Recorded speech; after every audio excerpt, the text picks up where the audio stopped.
Dumating na nga yung mga bakal na in-order namin. At mainam na nga lang ay inabutan namin sila habang nagbababa ng bakal. Dahil nga nung tumawag sila ay kakagising nga lang din namin. At mainam na nga lang ay habang nasa biyahe kami wala masyadong traffic. Isa nga ito sa mga naunang in-order namin at ngayon nga lang din to dumating. Dahil nga 5 days daw ang leading time neto bago nga daw ma-deliver. At sakto nga lang din yung dating dahil nga nagbakod pa sila at gumawa nga din ng barracks. Eto nga bebe ko ay very concerned sa akin at tinabutan ako ng sombrero. Dahil nga mainit at baka nga masunog na naman ako. Sabay sabi nga kila kuya natutulong nga daw ako magbuhat ng bakal. Kaya naman nagkatinginan kami at nagtawanan. Abay, lahat yata ng pagbubuhat gusto ipa-experience sa akin ito. Sabi niya nga ay magpapalipad nga daw muna siya ng drone habang nagbababa ng bakal. At para nga din daw merong aerial shot dahil nga kung cellphone lang ang gagamitin namin eh hindi makukuhaan lahat. Abay, napakadaming alam. Pero yung totoo eh gusto lang naman talaga niya maka-ROI sa mga gastos niya. Pero mainam na nga din yon para makita nyo yung progress ng aming pagpapagawa sa bahay. Bali, ang bida nga dito ay yung puno ng malunggay.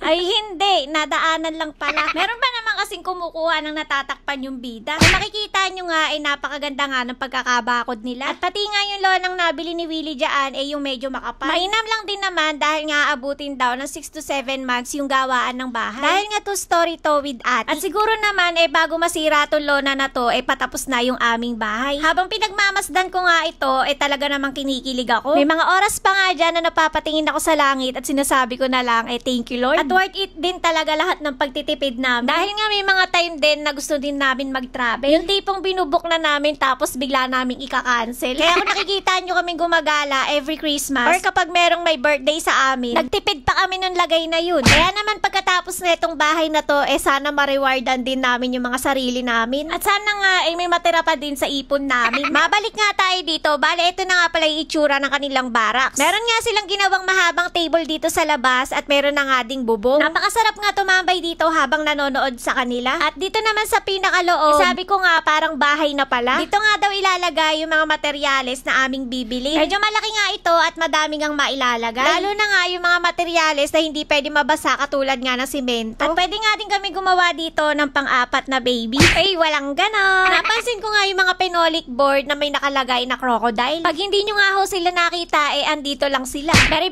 satisfied nga ako sa gawa nila, kaya naman napapapalakpak na ako. Unti mo nga dito sa likod, eh inikot ko din. At naibaw na nga din nila yung drum na paglalagyan nga ng mga dumi. Umupo nga muna ako dito sa gilid dahil nga nagtutupi sila ng mga bakal. At ito nga si Willie, eh binutasan nga yung mga lona dahil nga pag inahangin, eh napupunit at natatanggal nga doon sa kahoy na pinagkakapitan. Nilalagyan na nga din nila ng mga palatandaan yung mga huhukayin nila. Bali, 12 poste nga pala yung kanilang gagawin, kaya 12 butas din yung kanilang huhukayin. Napansin ko nga na parang nag-enjoy si Willie sa pagbubutas ng lona. Kaya naman sabi ko ay gusto ko din subukan. Medyo nakakahinaya nga butasin to, kaya lang wala nga kaming magagawa. Dahil kung hindi nga namin to gagawin, eh baka mapunit lang to ng hangin. Sabi nga ni Willie, eh hanggang dito nga daw eh butasan ko. Kaya naman sabi ko, eh ikaw na nga ang magtuloy. Total, eh yan na lang naman na yung natitirang bubutasan. At yan nga din yung mga ganap namin dito ngayong araw. Kaya wag nyo akong kakalimutang i-follow. Bukas na lang ulit!